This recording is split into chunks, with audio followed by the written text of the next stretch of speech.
আমাকে ম্যাজিকটা না শিখালে এভাবে দড়ি কেটে তোকে পানিতে ফেলে দেবো। না আমি ম্যাজিক শিখাবো না। ম্যাজিক না শিখালে এখানে থাক। না রাজু যেও না, আমাকে ছেড়ে দাও। এই তো একটা বুদ্ধি পেয়েছি, এই মাস্কটা দিয়ে চুমকিকে একটা মেসেজ পাঠিয়ে দেই। যা চুমকির কাছে যা, তাড়াতাড়ি যা। চুমকি আমাকে বাঁচা। তাড়াতাড়ি যা, চম্পাকে বাঁচাতে হবে। আমার ব্যাগ চুরি করে নিল রে, আমার ব্যাগ চুরি করে নিল। রাজু এখন শুয়ে বই পড়তেছে, এই সুযোগে চম্পাকে নিয়ে তাড়াতাড়ি পালাতে হবে আমাকে। চম্পা তাড়াতাড়ি এই ব্যাগের মধ্যে তো রাজু না দেখতে তাড়াতাড়ি পালাতে হবে। আরে চুমকি ব্যাগের ভিতরে করে কি নিয়ে যাচ্ছে? কি পাথর কোন ধরে যাই, তাড়াতাড়ি পালাই। আরে চুমকিকে না এখনই দেখলাম, গেল কোথায় দেখি তো। ও তুই তাহলে চম্পাকে নিয়ে পালাচ্ছিস?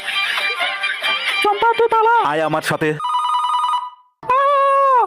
চম্পাকে বাঁচাতে চাইলে তাড়াতাড়ি আমার কাছে চলে আয়। রাজু ছেড়ে দাও চুমকিকে। তুই যে নতুন ম্যাজিকটা জানিস সেই ম্যাজিকটা আমাকে শিখিয়ে দে, তাহলে আমি চুমকিকে ছেড়ে দেবো। আচ্ছা এখনই আমি তোমাকে ম্যাজিকটা শিখিয়ে দিচ্ছি। প্রথমে তুমি ভিডিওতে একটা লাইক করে চ্যানেলটা সাবস্ক্রাইব করবা, তারপর রিমিক্সে ক্লিক করে ইউজ দি সাউন্ডের উপর 2 সেকেন্ড চাপ দিয়ে ধরে থাকলেই এই অসাধারণ ম্যাজিকটা হবে। এই ম্যাজিকটা এখন তুমিও